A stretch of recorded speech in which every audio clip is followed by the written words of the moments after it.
छत्रपती शिवाजी महाराजांसंदर्भात वादग्रस्त विधान केल्याप्रकरणी राहुल सोलापूरकर हे अडचणीत सापडले होते. दरम्यान शिवरायांचा अपमान करायचा हे माझ्या मनात येऊच शकत नाही. राहुल सोलापूरकरांनी जाहीर दिलगिरी व्यक्त केली आहे. राहुल सोलापूरकर यांनी त्या विधानामागची नेमकी भूमिका स्पष्ट केली असून त्यांनी कोणाच्या भावना दुखावल्या असतील तर त्यासाठी मी दिलगिरी व्यक्त करतो असं देखील एक व्हिडिओ व्हायरल केला आहे.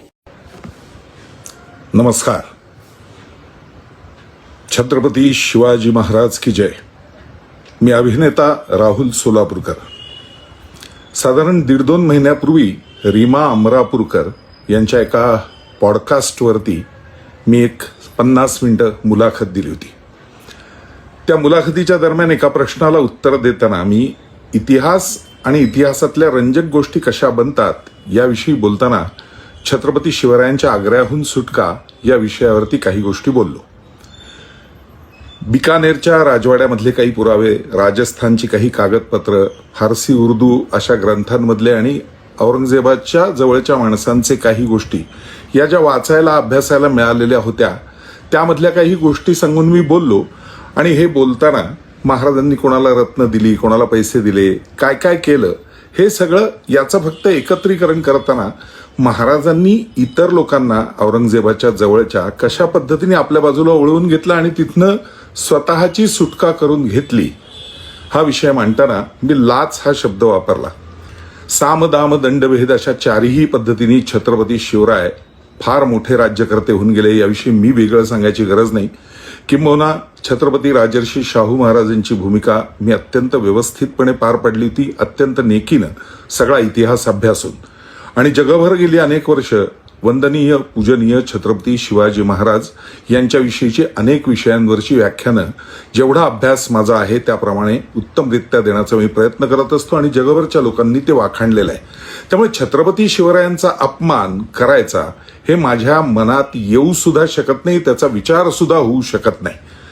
कुणीतरी फक्त त्या पॉडकास्टमधली 2 वाक्य काढून महाराजांनी लाच दिली असा हा बोलला असं म्हणून त्याच्यावरनं जे काही संपूर्ण गदारोळ उठवायला प्रयत्न केला आहे, माझं असं प्रामाणिक सांगणं आहे, यातला कुठलाही हेतू माझा महाराजांचा एवढासा सुद्धा नखबर सुद्धा अपमान करण्याचा नाही.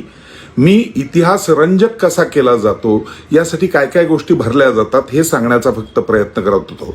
पण हे बोलण्याच्या नादात लाच या शब्दामुळे जर शिवभक्त शिवप्रेमी नाराज झाले असतील तर मी मनपूर्वक दिलगिरी व्यक्त करतो.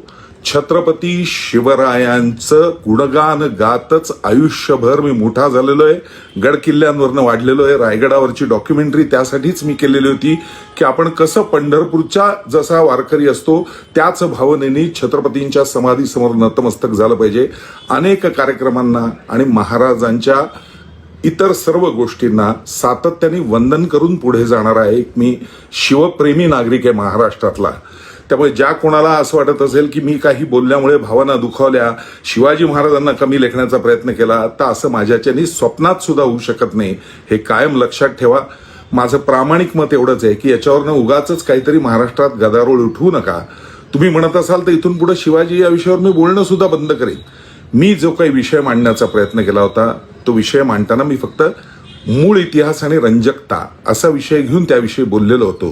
त्याविषयी अनेक इतिहास अभ्यासकांनी उत्तम लिहिलेलं आहे. अनेक पुरावे उपलब्ध आहेत. फारसी गोष्टींपासून राजस्थानच्या बिकानेरच्या राजवाड्यात जिथं औरंगजेबाचा मूळ तो करार सगळा जो मिर्झा राजे जयसिंगांबरोबर झाला तो उपलब्ध आहे. माझं एवढंच म्हणणं आहे की उगाच एखाद्या शब्दावरनं कीस काढायचा आणि एखाद्या व्यक्तिमत्वाला सातत्याने झोडपायचं हा विषय कृपया सर्व शिवप्रेमी भक्तांनी बंद करावा. पुन्हा एकदा सांगतो, लाच हा शब्द वापरल्यामुळे जर कदाचित आपल्या सगळ्यांच्या भावना दुखावल्या असतील तर त्याबद्दल मी मनपूर्वक दिलगीर आहे. हा शब्द शिवाजी महाराजांना कमी लेखण्यासाठी अजिबात नव्हता. लाचखोर मंडळी औरंगजेबाची होती एवढं मात्र कायम लक्षात ठेवा. त्याचे पुरावे पण आहेत अगदी अली कुली खानपासून सगळ्यांचे. मी त्या विषयात आता मात्र पडणार नाही. लाच हा शब्द वापरल्याबद्दल मनपूर्वक दिलगिरी व्यक्त करतो. शिवरायांपुढे 1000 वेळा मी नतमस्तक आहे. कदाचित जर आपल्या या भावना दुखावल्या असतील तर त्या या माझ्या खुलाशामुळे दूर होतील अशी अपेक्षा.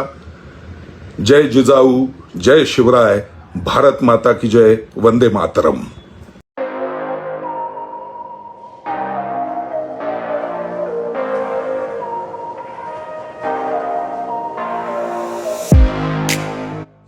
देखील तुमच्या बाईकमध्ये पेट्रोल टाकून थकलाय का?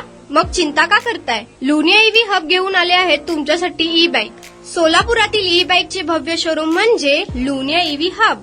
यांच्या इथे ई बाईक आणि स्पोर्ट्स बाईक उपलब्ध आहेत. मग वाट कसली पाहताय? आत्ताच भेट द्या लुनिया ईव्ही हबला आणि टेस्ट ड्राईव्हचा आनंद घ्या. आमचा पत्ता जोशी पेट्रोल पंपासमोर, जुळे, सोलापूर. Contact number 9309857930 7507886648.